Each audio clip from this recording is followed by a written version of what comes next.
Well, hello. As part of my Chip Theory Games series, which started off with Too Many Bones, I'm going to now have a look at Hoplomachus. Now, it's my understanding that Lost Cities came out first, so this one here, and then I think it was Rise of Rome, and then down here, Origins. There are some expansions. There's a map here of some ruins, a little prep area just to stack your chips so you're not having to put it on the table. Not 100% sure what this is, seems to be some Titan rules variation.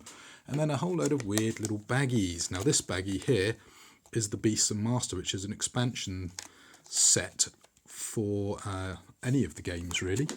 There's also Army of One.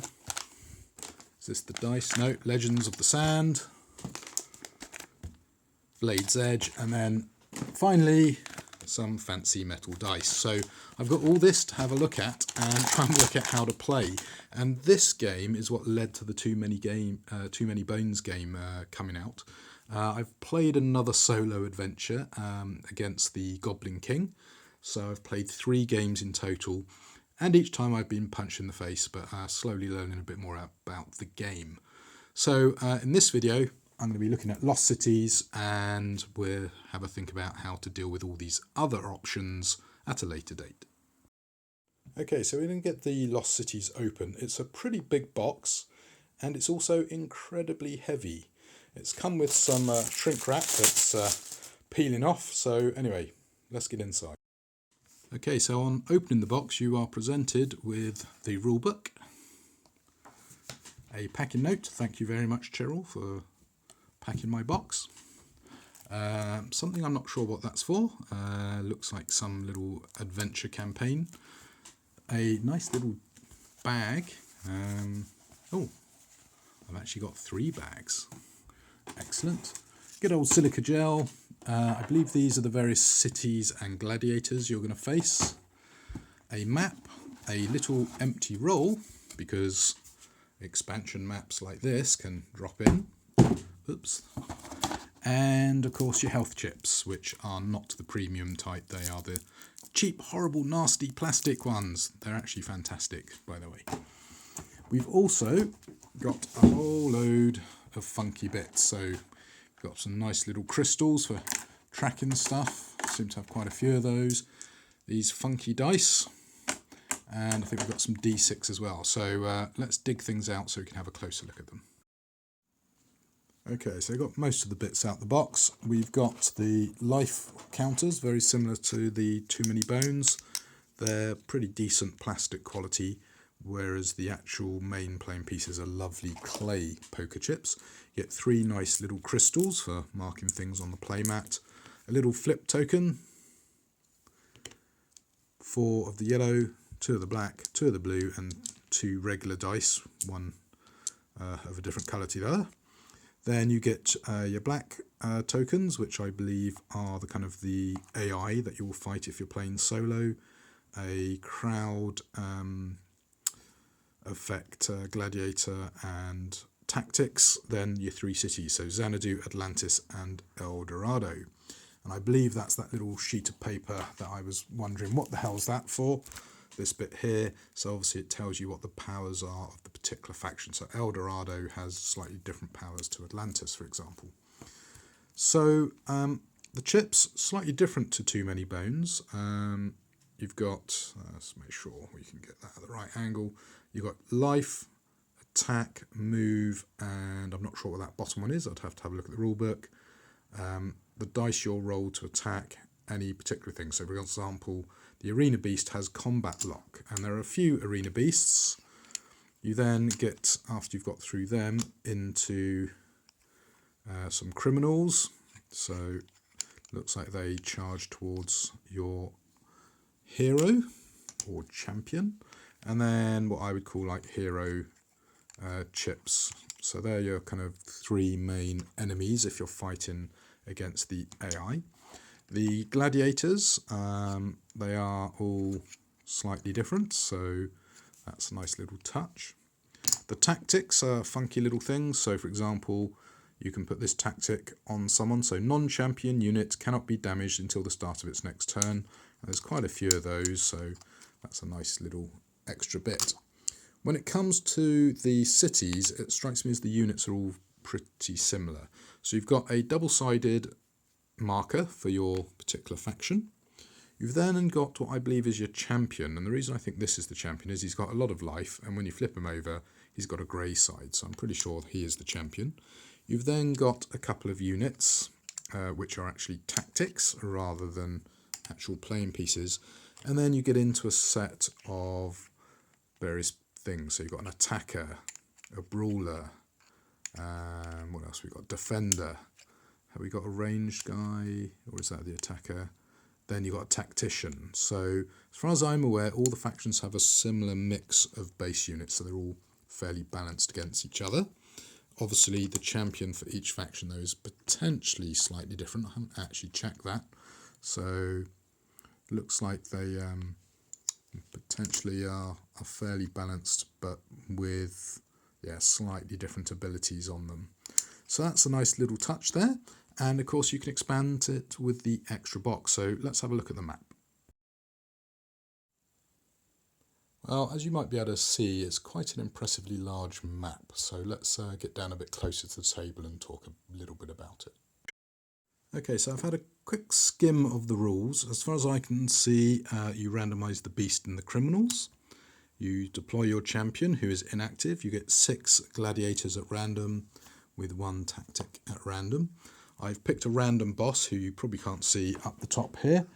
He is the lion, who's got a horrible charge ability that does you 4 damage, so you don't want to be rolling that. So that's pretty much it. Now, as far as I can see, strictly speaking, you're meant to get 2 random units starting in area 1 and 2. So we've got a beastie with 4 life.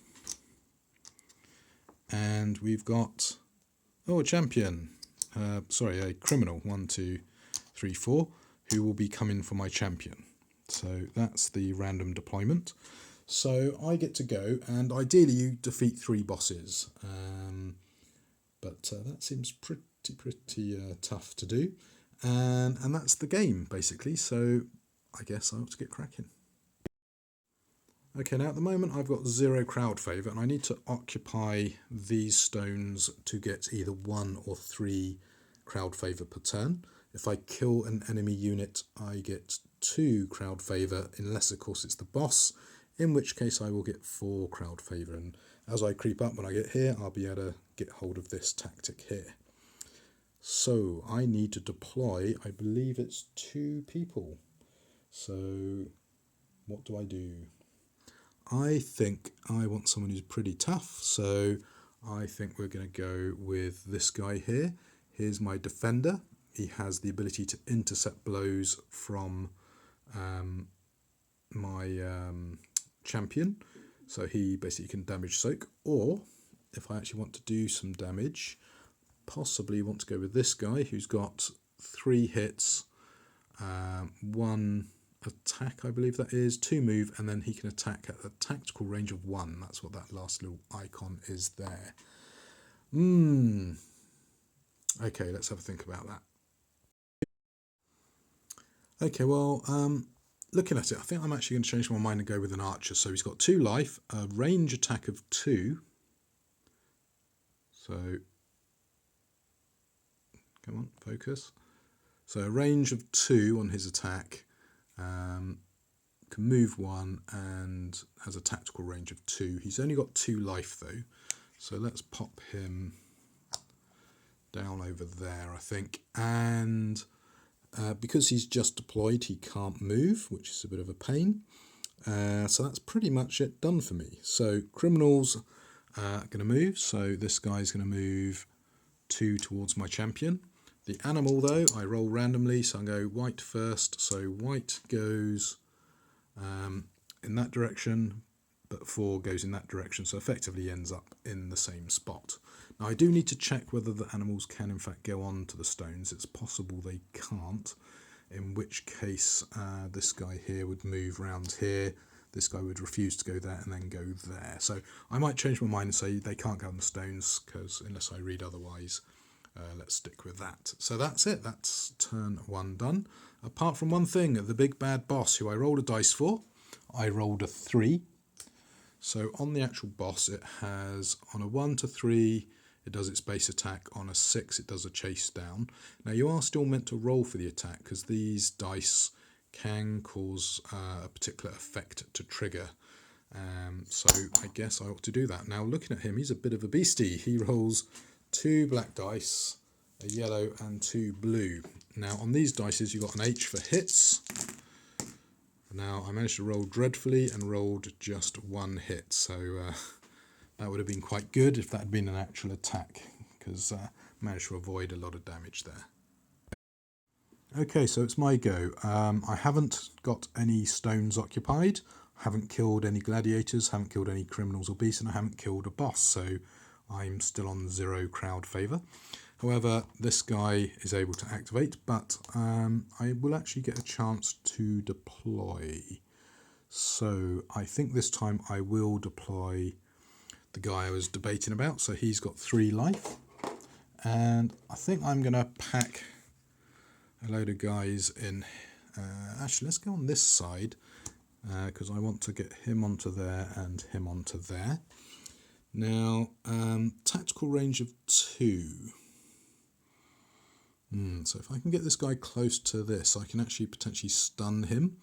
I can't put it on champions, bosses or titans. Okay, so this guy here, he can activate. He's got a move of 1. So let's move him here. He's going to take a pop shot at the lion. 1 hit. Yeah, not too bad, not too bad. That's him done. I think that is pretty much everyone done. His tactical range is 2, so let's stun the lion and stop it from activating on its turn. So the criminal here, he can move 2 towards there, and a d6 for the beastie, which does nothing, so happy days. Right. Okay, so this guy can move 2, so I think I'm going to move him in 2. I'm also going to deploy one of my bodyguards, intercept, with 5 life, so 1, 2, 3, 4, 5. He gets to go there, ready to come over and defend these 2. So he's moved in. He could choose to hurl the guy, or I can just bash him. I think I'm going to bash him. 1 hit. So that's pretty sweet.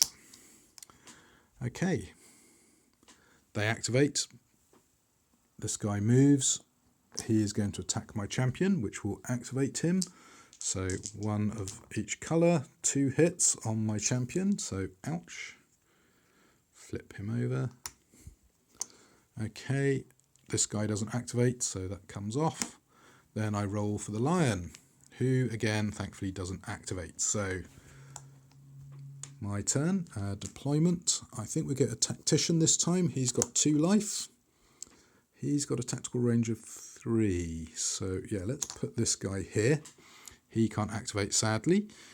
So I could always flip that up just to remind me that he can't activate. The bowman. I think he'll go afterwards. So let's get this guy to move up here. So he is now prepared to protect one of these guys. This guy's going to go first, so he's going to attack the guy adjacent to him. So 2 hits. So he's almost down. Now, I got a feeling I might be meant to be deploying these guys. I think it's only after I kill someone that I do that, though. So let me have a quick look. So beast criminal randomly draw trapdoor. Yeah. Okay, so these guys, when they deploy, they can attack, but they can't move. Anyway, I think it's only when they die do you redeploy. So that's a hit. So that guy is dead. So we will be redeploying someone to spot number 5. And he's going to have 4 life, whoever he is. Now, if I'd been stood on that trapdoor, I'd be dead now. Okay. Oh, I should have moved first, but there you go. So this guy is going to shoot. Does nothing. That's the end of my turn. So This guy deploys, it's a champion.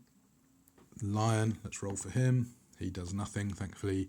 And Wild Beastie moves 5 and then 4, so he moves down then across. He's now pinned these two guys in place, and I've got to decide who he's going to attack. I think the bowman.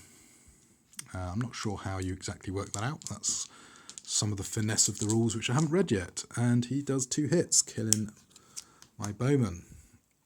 Fantastic. Couldn't be better. Oh, and I killed a guy, so I should have got 2 crowd favour for killing off one of the baddies. Okay, so my turn again. I think another bowman would be good. So let's pop him on here so he can shoot that guy. This guy can choose to do 1 auto hit, so he will.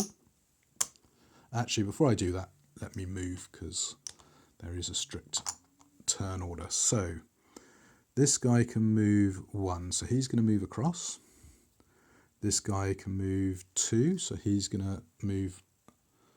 He might move on the stone actually, and then this guy here, he can move 1, so he's going to protect my big beastie bloke here. So tactician's going to activate, taking 1 off him, then roll my 3 dice for my champion. 2 hits, killed another beastie. So 1, 2, 3, 4, ready for the next guy to come on, and get 2 crowd favour for doing that. This guy, he's the guy I've just put on, isn't he? So that's that. So guy over here, blue and black, so roll for him. 2 hits, nice. Okay, that's not gone so badly.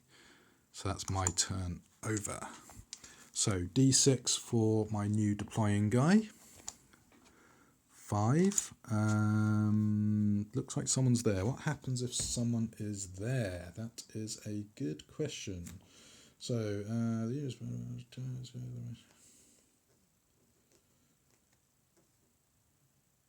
shift to the next numbered, so he moves to 6.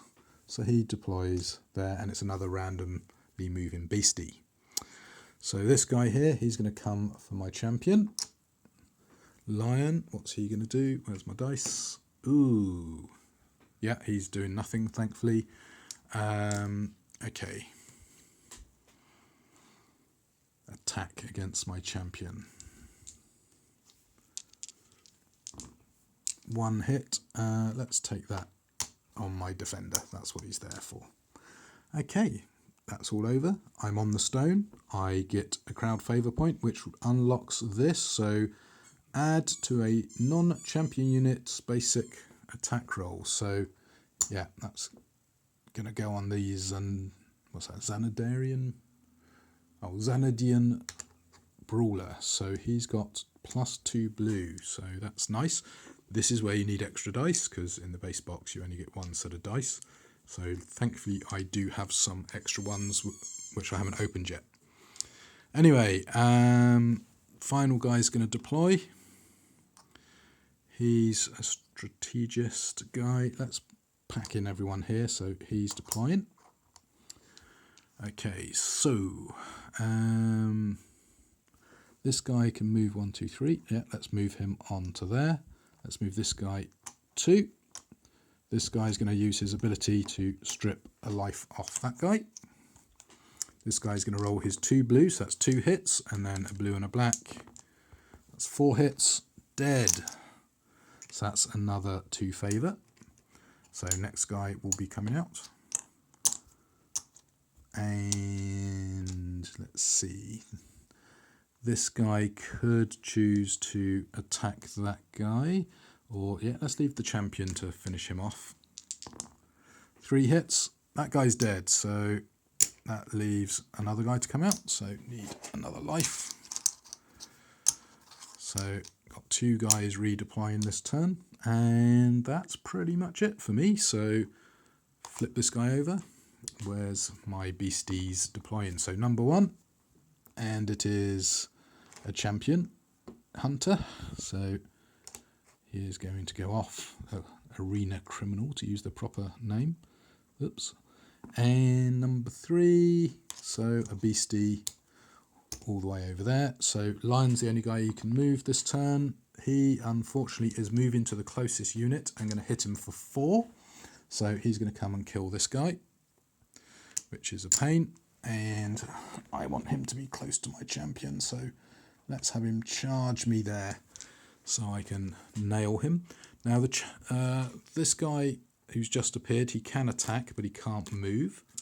So he is going to attack me for 2. Ooh, that's not good. That's not good. Anyway, my go. I get a little point and time to move and do shenanigans. So I think the defender, who can move 1, he's going to move here. This guy who can move 2 is going to move round here. And this guy who can move 3, actually, yeah, he's going to move here. So combat, take a point off the lion. My big nasty, my champ, takes 2 points off him. This guy here, he's also going to take a point off that guy. My longbow, I think he's also going to shoot him, takes a point off the lion. Then my super pumped up guy, 2 blue, so 1 hit and then a blue and a black. 2 hits off the guy adjacent to him. Okay, could be tense. Right, so lion, what's the lion going to do? He is going to do an attack. The beastie over there, he's going to move 3, 3, so he's going to move 1, 2. He's going to move towards the champion, so 1, 2. Don't think he's locked in place, is he? No, he's not. Okay, so this guy's going to attack the guardian, is he? Well, actually, let's do the lion first, who's rolling quite a lot of dice against my champion. So 3 hits. Let's actually take that all on my defender. That's what he's there for, after all. And then this guy, 2 hits, finishing off my guardian. And then the lion, or beast anyway, leopardy thing, he sadly is going to finish off my little dude, who's been doing quite well for me. Okay, so that's getting a bit brutal. Anyway, I get another crowd favour point for occupying a stone. So it's time to think about moving. Now he can move 2, so he's going to move 2 here, and he's going to move round to here. Let's have my champion attack this guy. 2 hits, so he's dead, but we do get a replacement. So 1, 2, 3, 4. And I get 2 points, which unlocks a tactic. Add 4 health to a non-champion unit. Okay. Wonder if that can boost you above your normal bits. I'm going to say it can. So let's add 4 health to my strategist, who will hit the lion for 1. My bowman is also going to hit the lion, apparently for 1. And that's the end of my turn. So, deployment. Spot number 6 for my champion hunter, who will be attacking my bowman. The lion is attacking. And the beastie is moving 1 and then 4, so he moves away, moves back. So, guy who can't move, he will attack my bowman, I'm guessing. Actually, let's do the lion first. Let's cheese it a bit. Where's my other blue die gone? There it is. Okay. So 2 hits, killing my bowman. There you go. Now, I'm not sure if he should have attacked this guy, but, you know, apparently you get to pick and choose bits. So happy days. None of those guys go. I get no crowd favour points. So this guy here, I think I'll move him here and take a point off this guy. And then let's move this guy 1, 2 and hit for 3, which takes out that guy, giving me 4 points. 1, 2, 3, 4, and all units gain +1 yellow attack dice. Excellent. And I've got demoralized. Remove black from a unit's basic attack. Okay, so let's pop that on this guy. So they've got one guy left to deploy. Think he's not going to come on just yet. So he is going to move 1, 2. This guy is going to move randomly. So he's going to move 3 and then 2. So he's going to move 3 and then 2. He's obviously running away in terror. So he's got 1 less attack. So blue, was it? No, black. Remove a black permanently. So a blue and a yellow for 1 hit. Champion is taking it like a champ. So activate the stone at the start of my turn. This guy here, 1 hit, and then 1 hit from my tactician.